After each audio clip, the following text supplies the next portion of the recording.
today is All Fool's Day. It's April 1st. But I don't want to be a fool. And sometimes I be feeling like I'm being foolish. Because if I admit it, there are still small inklings of expecting some type of protection, right? Like, it's like, oh, they're not gonna do that. Of course they can. You hear about folks who are leaving the States and being detained, having their phones and computers, even though they are citizens, taken from them. You have folks being pulled from the streets that never thought that they wouldn't be. We're told that they're safe, and here they are not. And if you haven't started thinking about how this is going to come to you, then you are still harboring a certain level of American exceptionalism that they've put within our minds. And I gotta tell you, I get it. It's been ingrained in us. It's literally undoing codependency. We have been trained to be codependent with this nation. And when I say codependent, meaning attached to it in a way where no matter what happens, we are very deeply affected in a manner in which we can't control our own livelihoods, our own emotions, etc.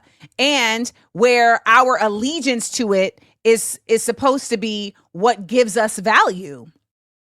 Our allegiance and commitment to it is supposed to be what legitimizes us.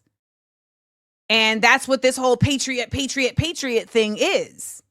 It's not to each other. It's to this idea of this nation that don't ever even demonstrate the idea. So we naturally would be sucked up into that. And then you're trying to undo it.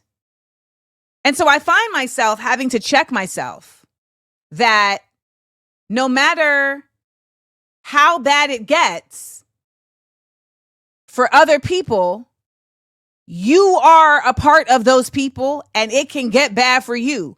Do not think that Jesus is going to save you. Do not think that hope is going to save you. Do not think that this leftover, the vestiges of your American exceptionalism can still be relied on as real. They're not real and they never were real. But you know what's the real is that we deserve it. Everything that's happening to this nation, we deserve it. I say we, meaning I'm here. I benefit from the harm this nation infringes upon the world. And it puts you in a very frustrating catch-22 position because you are linked to this thing that does whatever it wants, and you are trying to detach yourself from it. And it seems like it's not possible to do. You can't detach from it while still being a part of it because democracy is not real. If democracy here was real, you could detach from it and then effectively undermine it and shift it. But what they're doing now, you can't. And we have all been, so many of us have been so duly indoctrinated to thinking we were in a democracy that we didn't take it and make it our responsibility to shift it. And we say things like, well, what happens over there, it don't matter. We got to work on us. And we haven't been working on us either. So I hate that line too. Because so many folks thought, well, civil rights movement happened, so now let's get to living life for real, which really meant now let's get to getting white access and making money, which is necessary, but not continuing to demand making change that is long lasting beyond dollars. Change that actually shifts culture. Change that actually gives more opportunity for other changes. The SAVE Act is only possible because the 1965 Voting Rights Act was gutted in 2009. And these Democrats let it happen. Never forget that Biden had a majority in the House and the Senate when he came in office. He could have put executive orders out there. Then they could have followed up with bills. They could have got all that stuff through. Anywho, I say that we are all culpable because guilt and shame are two different things. I was reading this book recently called Conquering Codependency and Shame, and she identifies the difference between guilt and shame. Shame is debilitating.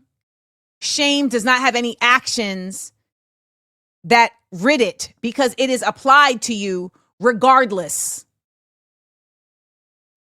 Guilt has action behind it. Guilt gives you the ability to at least apologize and to course correct, to not be guilty again. When they're teaching about the actual history of this nation in schools, they are not shaming children. They are acknowledging the guilt of the past and the present so that it can be corrected. If we now do not acknowledge our guilt as a part of the culpability of what has been taking place, we will not consider it our responsibility to be a part of the change.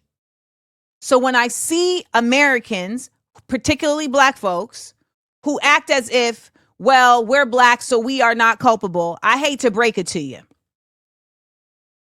I really do. Several things can be true at one time. We can be victims and villains simultaneously.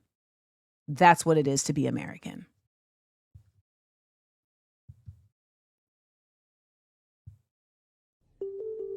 PSA.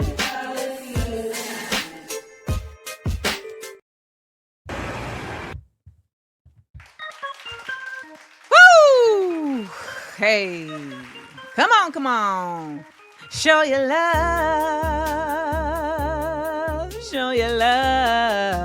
You didn't think they would seek the death penalty for Luigi Mangione? Of course. Hello? Absolutely. I said, hit me with a super duper doo-woo-wooper. What we did today was talk about a lot. And we've got some more tomorrow. So happy to be back. It's been a long time. And I am not filled with sorrow. I'm here for you and you're here for me. And we're here for us in AmandaLand community. Yeah. Show your love. Say show your love.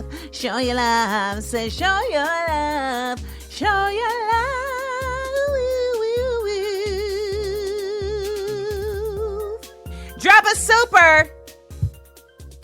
Thank y'all so much for being with us. We talked about a lot today, and we had to. And tomorrow we got more show, Monday through Wednesday, 10 a.m. to whenever we finish. Remember, this is Views from AmandaLand, your news, your source for news, truths, and anything. What am I saying? Your source of news and truth by any joke necessary. Remember, we are each other's business. When we look out for each other, we lift each other up. Thank you, Mira, who says, this is why I support you, Amanda. We can be villains and victims at the same time. You break it down for everyone in the room. Thank you, my good sis. As we move on with the rest of our day and get into our moment of stillness, I want to remind you that I would like for us to use these moments of stillness to lift up and to name the nameless. There are a lot of people who have found themselves wrapped up in the tyranny and the evil and the villainy that is taking place, that we're actually coming here to escape it. I don't actually apply villainy to them because they were coming here to escape it in their own place. And they thought that this was actually going to be a place of morals. They thought that this was actually going to be a place where they would be safe. And they're learning the hard way that America has been a lie. But we can be the truth. Let's lift up their names. Let's lift up the nameless. And let's lift up each other. I'll see you tomorrow, y'all. 30 seconds of stillness.